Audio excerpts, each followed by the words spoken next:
সুপ্রিয় দর্শক ও শিক্ষার্থীবৃন্দ, সঙ্গীত গুরুকুল বাসী শিক্ষার কার্যক্রমে আপনাদের সবাইকে স্বাগতম। আজকে আমরা আমাদের আলাপের শেষ পর্বে এসেছি। আমরা আলাপ কিভাবে বাজাবো, কিভাবে আলাপ নির্মাণ করতে হবে, সেই সমস্ত বিষয় নিয়ে আমরা এর আগের কিছু পর্ব তৈরি করেছিলাম। আজকের পর্বে আমরা যেটা করব, আমরা যা যা শিখেছি তার একটি সারাংশ নিয়ে আপনাদের সামনে হাজির হয়েছি।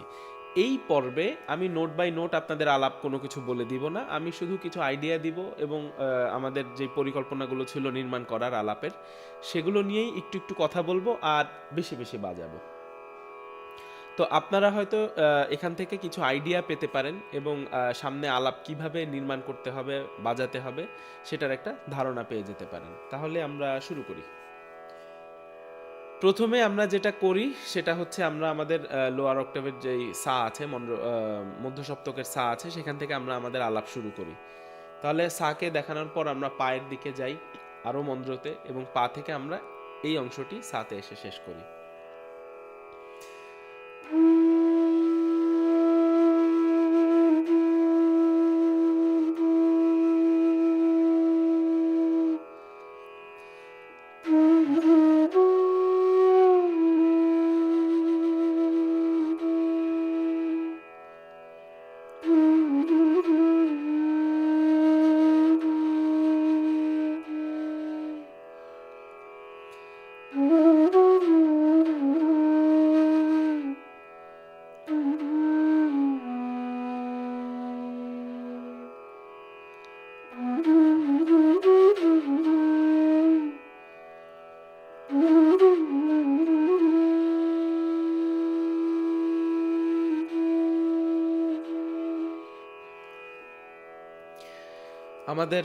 আমাদের বাদিশর গা, আমরা ধীরে ধীরে গায়ের দিকে যাব এবার।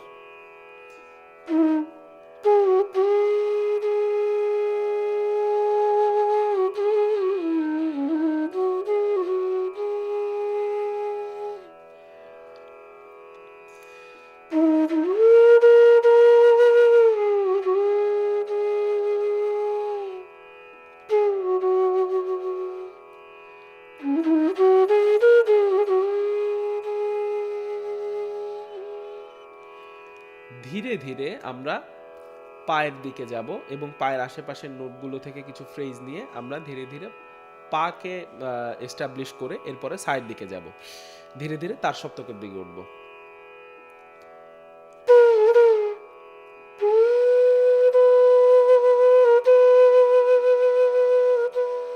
আমি এখানে আমার থাম হোল ব্যবহার করলাম পা বাজানোর জন্য।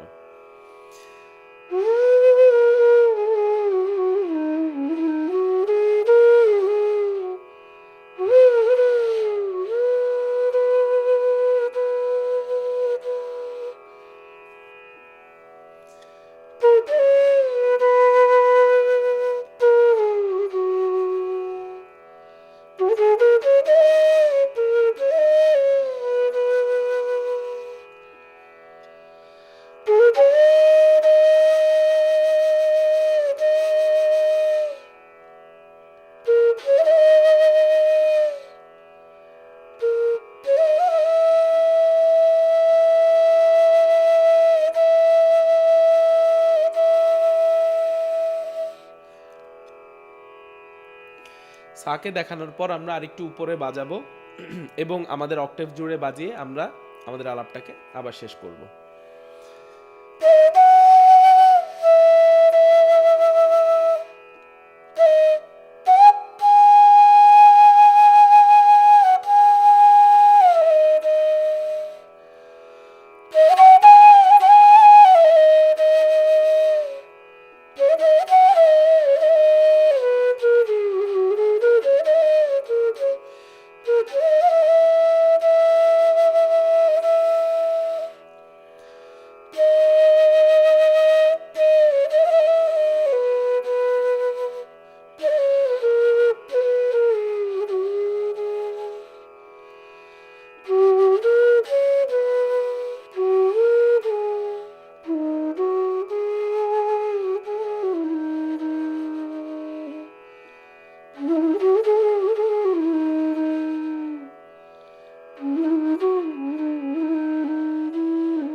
তাহলে এই ছিল আমাদের নির্মাণকৃত আলাপের কিছু অংশ, যেটা আমরা সংক্ষেপে বাজিয়েছি। এবং আমরা আমাদের আলাপের যেই পর্বগুলো ছিল, যে লেসনগুলো ছিল, সেই লেসনগুলোকে আমরা আজকের পর্বে এনে শেষ করলাম। আপনারা অবশ্যই আলাপ বাজাতে বাজাতে আপনাদের যে বান্দিশ ছিল, এর আগে তান ছিল, পাল্টা ছিল, সেগুলোকে ভুলে যাবেন না। কারণ আপনাদের বাজনা তৈরি হওয়ার জন্যে তান এবং পাল্টাগুলো খুবই গুরুত্বপূর্ণ। তাহলে খুব বেশি বেশি বাজান, আলাপ বাজাবেন, বান্দিশ বাজাবেন, তান বাজাবেন এবং খুব ভালো একজন বাঁশি বাদক হয়ে উঠবেন। তাহলে আজ এ পর্যন্তই থাকলো। সবাই ভালো থাকবেন, সুস্থ থাকবেন। দেখা হবে আগামী পর্বে।